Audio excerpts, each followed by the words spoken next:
मैया को सब पता है, इतनी जल्दी तेरा पेट भर ही ना सकता।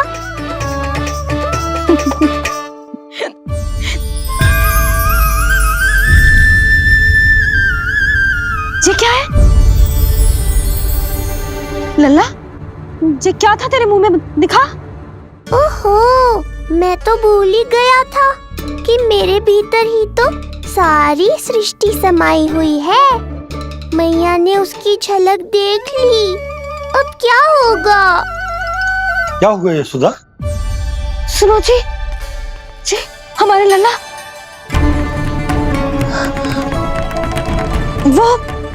वो इसके मुंह में। क्या? भूल जाओ ना मैया, कुछ नहीं था मेरे मुंह में। लल्ला मुंह खोल के बाबा को दिखा। अरे क्या देख रही है उसके मुंह में?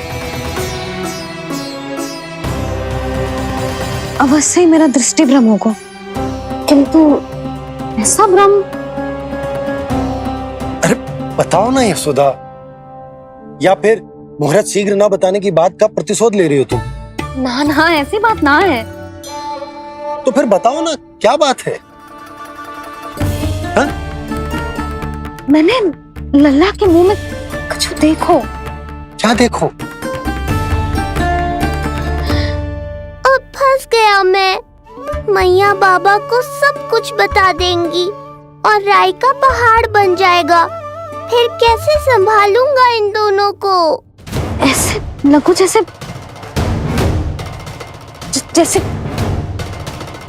जैसे पूरा का पूरा ब्रह्मांड। ब्रह्मांड लल्ला के मुंह में। अच्छा, तो मेरा मुंह देखो। हाँ।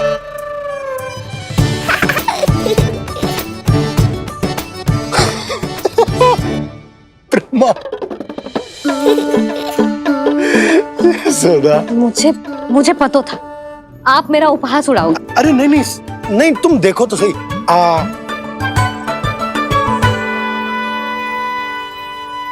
ब्रह्मांड ना सही, गोकुल तो दिखना चाहिए। अरे गोकुल को राजा हूं मैं, है कि ना? है? देखो, अरे देखो।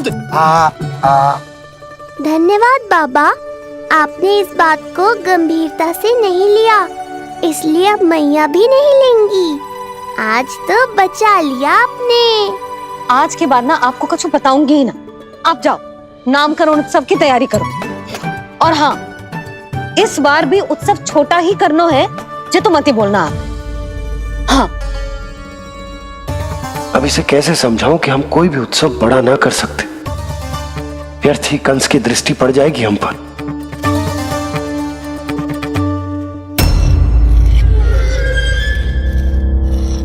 लगता है आपके सैनिक और तलवार दोनों की धार कुंद पड़ गई है महाराज। महाराज, मुझे भय था कि कहीं ऋषि गर्ग मुझे श्राप ना दे दे।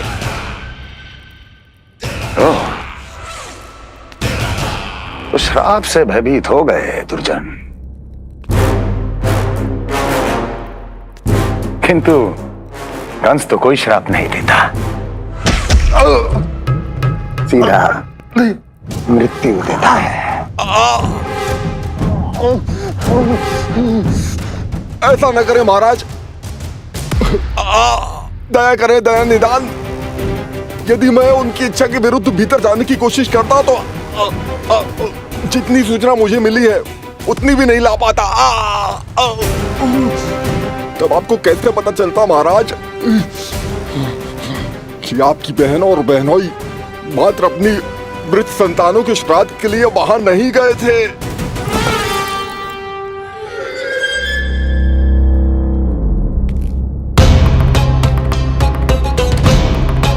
आगे बोलो।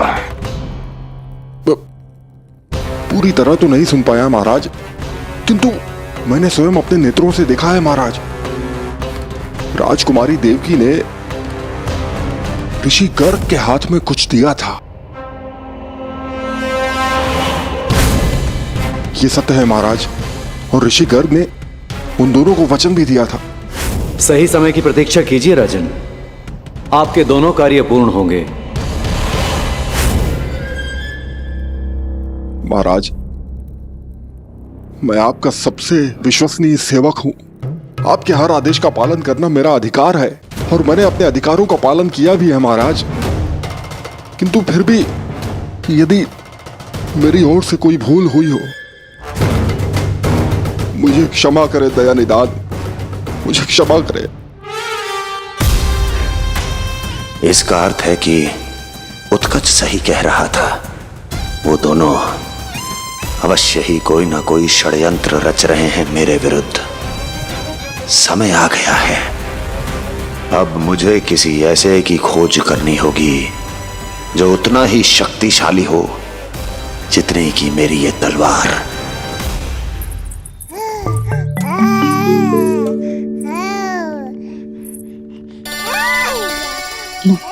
अभी से पुकारने लगो जी, अभी तो आई हो रसोई में।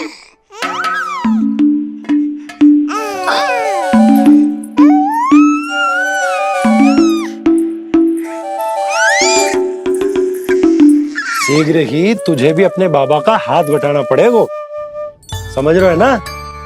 बटाएगो ना हाथ? अभी जो 100 दिन का भी ना हो और जिस नन्हे से बालक को काम काज का भार सौंपने की बात करने लगे।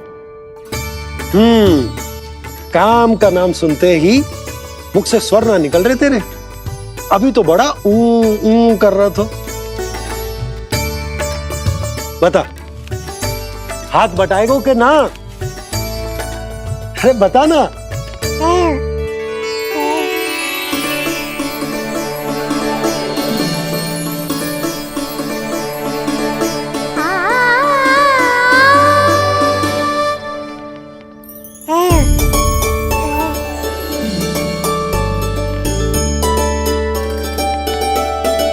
कल तू पूरा 100 दिन को हो जाएगा लल्ला।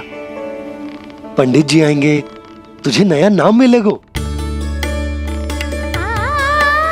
देखो तो मन में तो इनके भी कितना उत्साह भरो है, बस दृष्टि में मैं ही आती हूँ। और कल तुझे वो नाम मिलेगा लल्ला जिससे पूरा संसार तुझे पहचानेगा।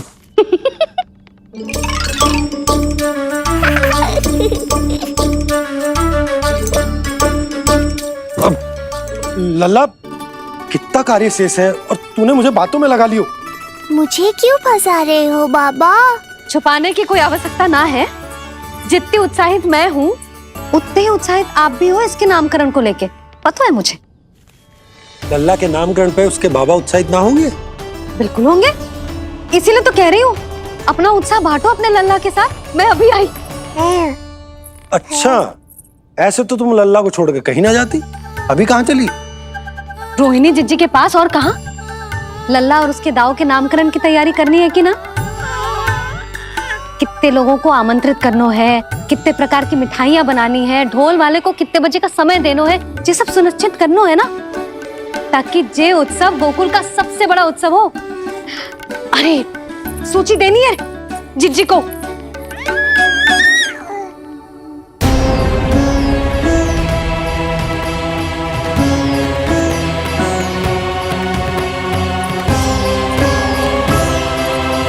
सबकी कोई आवश्यकता ना है।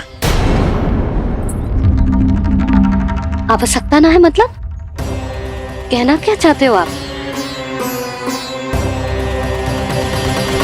मैं ये कहना चाहता हूं कि यशोदा, सत्य तो ये है कि हमें दुख में ना अत्यधिक दुखी होना चाहिए और ना सुख में अत्यधिक उत्साहित। प्रसन्नता कितनी भी क्यों ना, हमें उत्सव संयम से ही मनाना चाहिए। इतने वर्ष संयम ही तो रखा था ना नंद जी।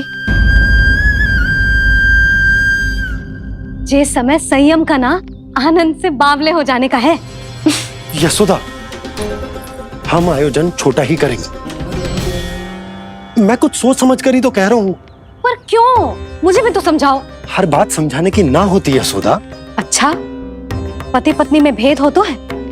ठीक, मैं कोई भेद ना रखूं।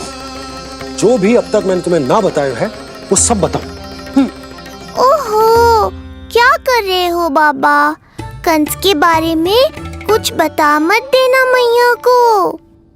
वो मंगला है ना, उसने आज शाम को ही बछड़ा दियो। और भाद्रपद का मास लगभग बीतने को ही है, तो धीरे धीरे शरद ऋतु आ जाएगी, दूध की हानि भी कम हो जाएगी। हाँ? और वो सरजू है ना, उसको बैद जी ने पूरे पखवाड़े का विश्राम के लिए कहा है। क्यों? क्योंकि वो ठाट से गिर गए थे और गिरते समय उसे भीतरी चोट लग गई थी। अरे बस बस बस, ये सब मुझे क्यों बता रहे हो? इसका नामकरण से क्या संबंध? तुम्ही ने तो कही ना कि पति पत्नी के बीच में कोई भेद ना होता, तो मुझे जो भी बात पता है मैं तुम्हें बताऊंगा। कितनी समझदारी से बात बदल देते हो आप, और भोली भाली मैं आपकी बातों में आ जाती हूँ, और इस सब में असली बात तो रह ही जाती है। किंतु आज बात मेरे लल्ला की है, उत्सव तो विशाल ही होगा, और इस बारे में कछु और ना सुनूंगी मैं। आप लल्ला का ध्यान रखो, मैं जा रही हूँ रोहिणी जीजी के पास। यशोदा,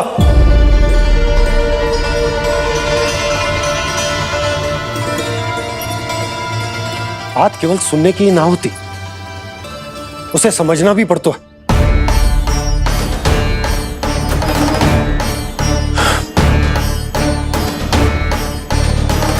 विश्वास है ना मुझ पर? मैं कुछ सोच समझ कर ही कर रहा हूं ना। उत्सव तो छोटा ही होगा।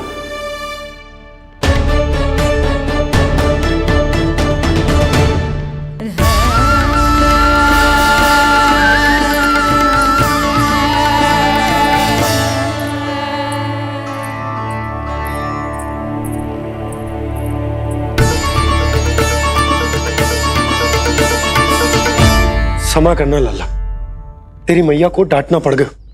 आपको मेरी सुरक्षा की चिंता है बाबा, समझता हूँ मैं, इसलिए आपने ये निर्णय लिया है। समझ में नहीं आता, कब कौन सा निर्णय क्यों लेते हैं आप? यदि कंस को समझना इतना आसान होता तो कंस नहीं होता। ये नया सिंहासन उसके लिए है जो मेरा विश्वास पात्र बनेगा। मेरे दाहिने हाथ की तरह मेरे मन के सबसे निकट होगा वो। मंत्री परिषद में विशेष स्थान की प्राप्ति होगी। मेरे बाद पूरे राज्य के लिए उसी का वचन होगा। शासन। किंतु ये अधिकार केवल उसे प्राप्त होगा जो मेरी परीक्षा में उत्तीर्ण होगा। मेरा सबसे महत्वपूर्ण कार्य करेगा वो। इसलिए जाओ, कह दो सभी बाहुबलियों को, महाबलियों को, दैत्यों को, दानवों को, प्रेतों को, पिशाचों को, सभी को यह सूचना दे दो ना ना ना ना, सूचना नहीं, चुनौती दो कि यदि साहस है तो आए, मेरी परीक्षा में उत्तीर्ण हो और इस सिंहासन पर बैठने का अधिकार प्राप्त कर ले। जाओ। और हां, ये अवश्य कहना कि केवल वही आए जिनके हृदय में साहस का ज्वालामुखी धधकता हो, जिनकी तलवारें पर्वतों का सीना चीरने को व्याकुल हो, जिनकी संकल्प शक्ति इतनी दृढ़ हो कि मृत्यु से टक्कर ले लें। कायर नहीं चाहिए मुझे। जाओ। महाराज, आप जिसे भी ये विशेष पद देंगे, भविष्य में यदि वही हमारे शीश पर बैठ गया तो क्या करेंगे आप? पहले ऐसा कोई योद्धा सामने तो आए अस्ति, जो उस विष्णु के अवतार का संहार कर सके।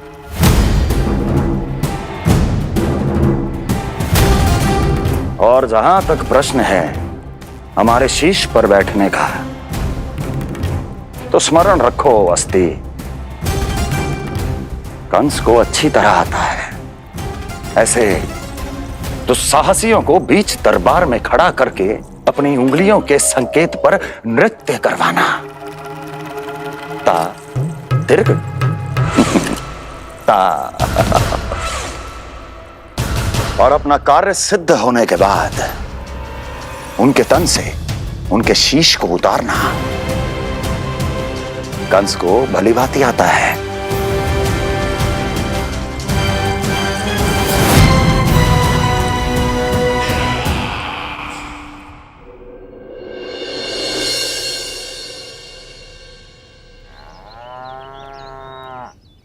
पूरे 100 दिन का होगा हुआ तो लल्ला, कम से कम 100 व्यक्ति तो आने चाहिए थे ना तेरे और तेरे दाऊ के नामकरण में।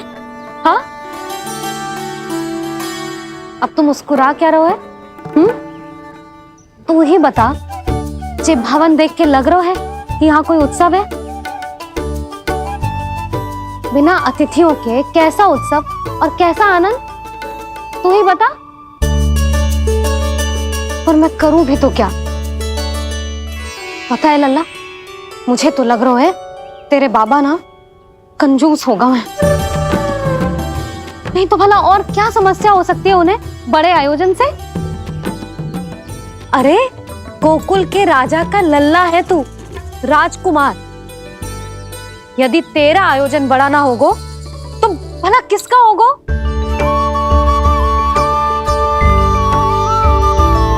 मेरी भूल है, मैं भोली हूं, इसीलिए व्यर्थ में तेरे बाबा की बातों में आ गई। मैं भोली हूं ना, व्यर्थ में उनका कहा मान गई। किंतु अब ना मैं कोई मांग रखूंगी, ना मैं उनसे बात करूंगी। और कहे देती हूँ लल्ला, सावधान जो इस बार तू बीच में आया तो। हाँ नहीं तो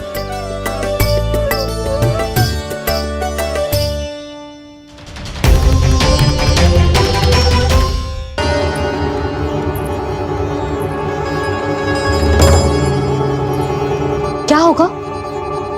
हाँ, सब ठीक तो है ना? आप इतनी चिंता में क्यों हो जी? कोई बुरी सूचना तो ना मिली? अब जे मत ही कहना कि जे भी मुझसे छुपाना पड़ेगा। जो भी है मुझे बताओ। पंडित सदानंद जी महाराज वो नामकरण के लिए ना आ सके। उनकी बिटिया के पांव भारी, उसे लिवाने वो समझाने गए। ये तो शुभ समाचार है।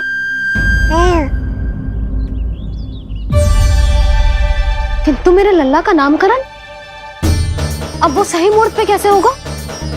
वही तो समझ ना आ रहा। ऐसे मन छोटा करने की आवश्यकता नहीं है मैया बाबा। आप दोनों तो स्वागत की तैयारी करो, आ रहे हैं वो।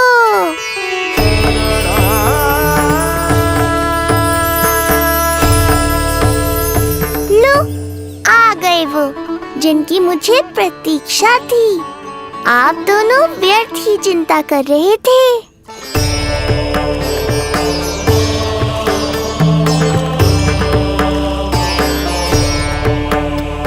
अब कौन करेगा मेरे लल्ला का नामकरण? ऋषि गर्ग, नंदराज, रानी भाभी, महान ऋषि गर्ग हमारे गांव में पधारे हैं।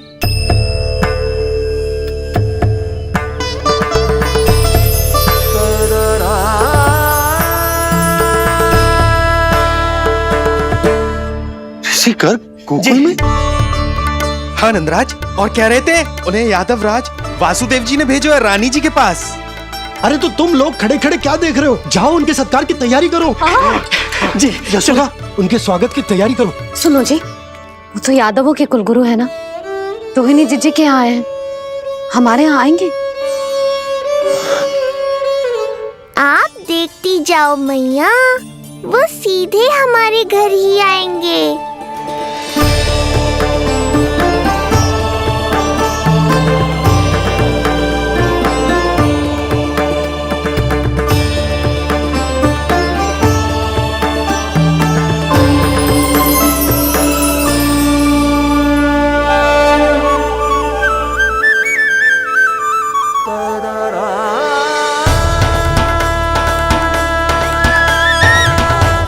ये क्या हो रहा है मुझे? मैं उस भवन की ओर क्यों बढ़ा जा रहा हूँ? क्योंकि आपके यहाँ आने से ही मेरी मैया बाबा की चिंता समाप्त होगी ऋषिवर। ये बात तो मैं न जानता, परंतु मुझे जाकर उनको स्वागत करना चाहिए।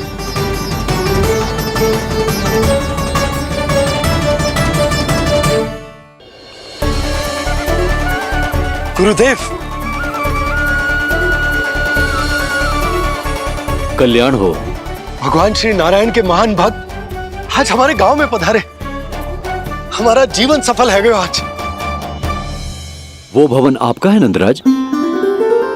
आपके शुभ चरण पड़ेंगे तो हमारा जय भवन पवित्र हो जाएगा। इतने बड़ी ऋषि अगर हमारे घर पधारेंगे तो हमारे तो भाग्य ही संवर जाएंगे। मैया आपके दर्शन को तरस रही है ऋषिवर। संकोच मत कीजिए, अब आप ही जाइए। पधारिए गुरुजी। न जाने क्यों मेरे पांव अपने आप ही आपकी भवन की तरफ जाने को व्याकुल है नंदराज। पधारिए गुरुदेव, आइए।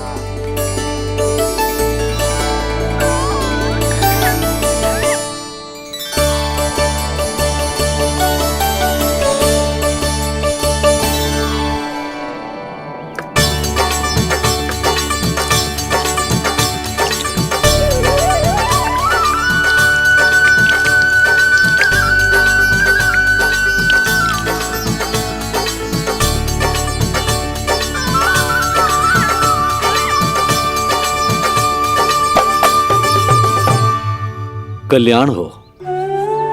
पधारिए।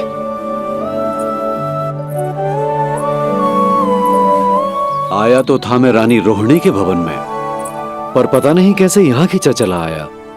विराजिए गुरुदेव। महाराज, आप इसे भी रोहिणी जिज्जी का ही घर समझिए। मैं अब भी बुलाकर लाती हूँ। महाराज, ये हमारा सौभाग्य है कि आपने यहाँ आना स्वीकार किया। कहिए, क्या सेवा करूं मैं आपकी? मुझे आपके भाई वासुदेव ने भेजा है नंदराज।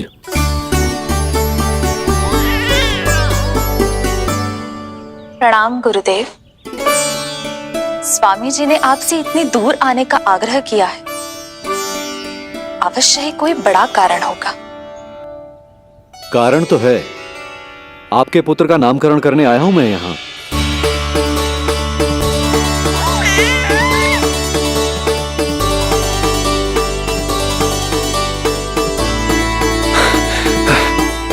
ऋषिवर, तब तो आप अत्यंत ही शुभ दिन पधारे।